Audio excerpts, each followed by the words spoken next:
સાબરકાંઠાના હિંમતનગર ખાતે ઉભરાતી ગટરો, ખાડાઓ અને વરસાદી પાણીના નિકાલના મુદ્દે સાબરકાંઠા જિલ્લાના હિંમતનગરમાં કોંગ્રેસનો હલ્લાબોલ। પાલિકા હોદ્દેદારોની ગેરહાજરી હોવાથી ચેમ્બર પર આવેદનપત્ર ચોંટાડી રામધૂન બોલાવી સાબરકાંઠા જિલ્લામાં કોંગ્રેસ હવે સુશક્ત અવસ્થાથી જાગૃત અવસ્થામાં આવી છે।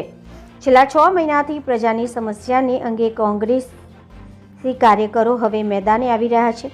ત્યારે શહેરના પાલિકા વિસ્તારમાં ઉભરાતી ગટરો, રોડ પર પડેલા ખાડાઓ અને વરસાદી પાણીના નિકાલની વ્યવસ્થા તથા બંધ સ્ટ્રીટ લાઇટને મુદ્દે આજે કોંગ્રેસ કાર્યકરોએ નગરપાલિકામાં હલ્લાબોલ કર્યો હતો।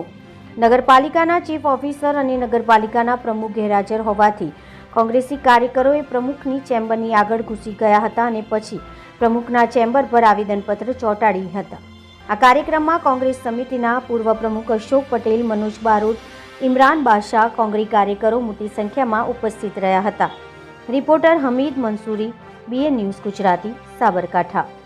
નગરપાલિકા ખાતે કોંગ્રેસ પક્ષ દ્વારા હિંમતનગરના વિવિધ વિસ્તારોમાં જે ગટરો ઉભરાઈ રહી છે, સ્ટ્રીટ લાઇટો બંધ છે, મહાવીનગરનો રોડ જે 6 મહિનાથી બનતો નથી ને પડી રહ્યો છે, એને લઈ અને વિસ્તારના માણસો સાથે અમે રજૂઆત કરવા આવ્યા હતા। એમાં સવિશેષ બ્રહ્માણીનગરના ગંદા પાણીથી જે આખો વિસ્તાર ભરેલો છે, ઉભરાઈ રહ્યો છે, વિસ્તારમાં કોમન પ્લોટ હોય, ખુલ્લા રોડ હોય, બધે જ પાણી ગંદા ભરાઈ રહ્યા છે।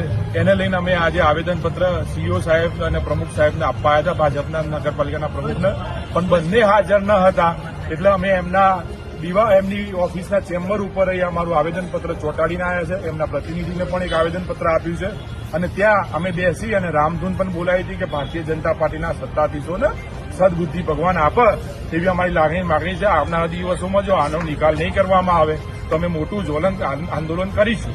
સાથે સાથે ગટરના 1 કરોડ ને 80 લાખના સફાઈનું કોન્ટ્રાક્ટ છે વર્ષનું અને પર ડે 50,000 રૂપિયા જે રીતે ગણીએ તો, તેમ છતાં પણ ગટરો રોજ હિંમતનગરમાં માવીનગર હોય, બરોબર છે, ઉમિયા વિજય ટીપી રોડ હોય, છાપરિયા હોય, મહેતાપુરા હોય, બ્રહ્માણીનગર હોય, દરેક વિસ્તારોમાં ગટરો ઉભરાઈ રહી છે, જેને લઈને આજે સખત વિરોધ નોંધાયો છે।